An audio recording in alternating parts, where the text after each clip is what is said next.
Bonjour et bienvenue, mon nom est Fédeline, vous êtes sur la chaîne Fédeline Positive.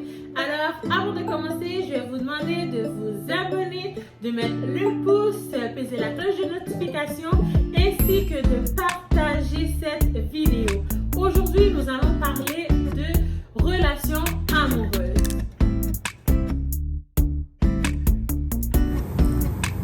Merci beaucoup Fédeline, salut tout le monde. Comme on vous l'avait déjà annoncé, c'est un plaisir pour nous de vous retrouver à travers Fédeline Positive. Mon nom c'est Emmanuelle Saint-Hill, je suis journaliste, actrice, formatrice en savoir-vivre et en développement personnel. Comme sujet du jour, nous avons la relation amoureuse et comme premier point, on va aborder ce que tu peux trouver dans une relation amoureuse, à quoi s'attendre. Généralement, quand on voit l'amour, on se réfère directement à une vie tout en rose. On voit le bonheur, on voit l'affection, on voit des choses savoureuses, n'est-ce pas? Cependant, il y a bien d'autres choses qui devraient nous interpeller, qui devraient toucher notre esprit. Comme par exemple, on devrait s'attendre à rencontrer des incompatibilités de caractère. Vous allez devoir trouver peut-être des membres de vos familles respectives qui vous mettent la pression ou qui ne vous apprécient pas. Vous pouvez trouver des gens malheureux en amour qui aimeraient vous voir vous plaindre de la même manière que des gens qui n'admirent vraiment pas votre couple. Donc, à part des choses lumineuses, des moments savoureux, donc vous devriez vous attendre à des difficultés que vous devriez sûrement contourner. Donc du coup, vous devriez bâtir votre relation sur une base solide parce que parfois, vous allez devoir faire des dépassements de soi, sortir de l'ordinaire pour pouvoir aller de l'avant. Donc, attendez-vous au bon moment, mais au mauvais également, parce que rien n'est parfait. Et il est mieux de savoir à quoi s'attendre pour ne pas vous faire de fausses idées. Parce que ce ne sera du tout pas bénéfique pour votre couple. Donc, ce que j'aimerais vous dire, c'est ce que vous montrez aux gens à propos de votre relation est vraiment la vérité. Ce que vous montrez là aux gens qui sont à l'extérieur de votre vie, les gens qui vous regardent et qui ont envie de vivre la vie que vous vivez, est-ce que vous pensez que vous leur montrez la vérité? La plupart du temps, malheureusement, non. Pourquoi? Parce que nous gardons nos choses secrètement. Donc, ce que je vais vous dire, c'est une chose qui est très bien de toujours garder nos choses. Pourquoi? Parce que des fois, les gens à l'extérieur auront un jugement net et éclairé parfait, mais ils auront aussi tendance à garder rancœur à cette personne-là. Pourquoi? Parce que ce n'est pas leur amoureux, amoureuse, donc eux autres, ils n'ont aucun sentiment. Tout ce qu'ils font, c'est vous écouter, par exemple, parler de votre amour et par la suite, ils auront un jugement. Et ce n'est pas de leur faute, c'est la race humaine qui est de cette manière. Donc, nous fonctionnons vraiment avec ce que on nous raconte. Tout ce que moi, je pourrais vraiment vous dire, c'est vraiment d'essayer de ne pas raconter vos histoires, vos pépins. Parce que vous pouvez pardonner à votre conjointe, mais la personne à l'extérieur de l'histoire ne pourrait pas le faire. Pourquoi?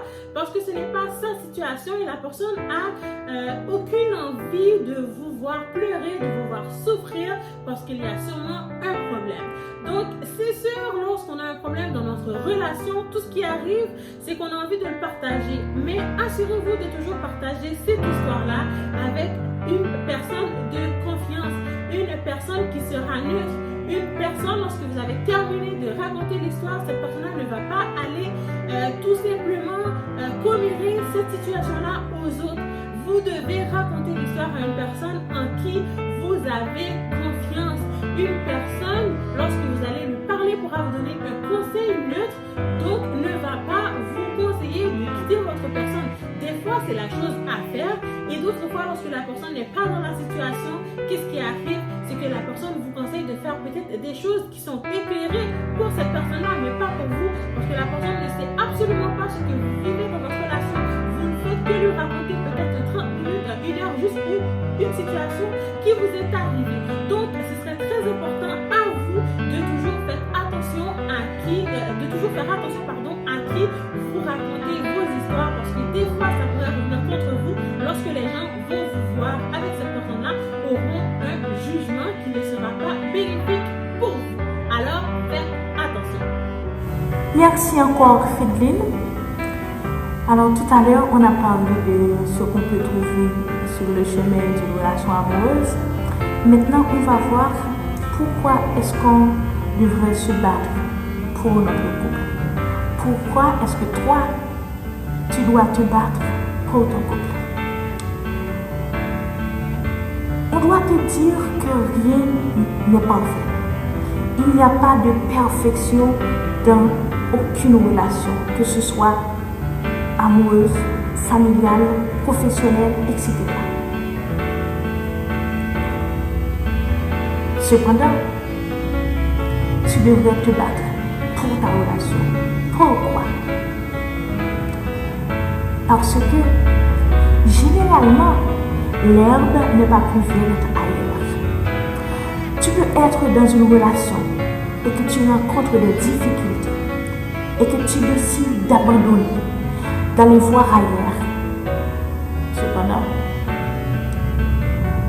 cela peut t'arriver que tu trouves pire, que tu rencontres pire que ce que tu as vécu. Donc, il est nécessaire d'avoir de la patience, du courage, de contourner les difficultés. Là, on ne te demande pas de céder ta vie pour une relation qui ne marche pas. Tu peux avoir tout essayé, tu peux avoir tout tenté et que rien ne marche.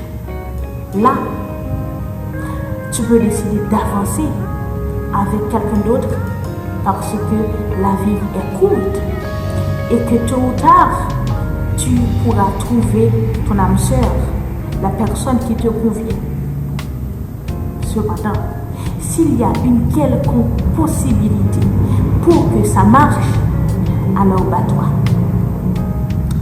Et puis, c'est agréable d'avoir quelque chose qu'on construit ensemble, d'avoir une relation de laquelle tu te sens fier, de laquelle tu pourras dire « J'ai combattu le bon combat, j'ai avancé, j'ai forgé ça ».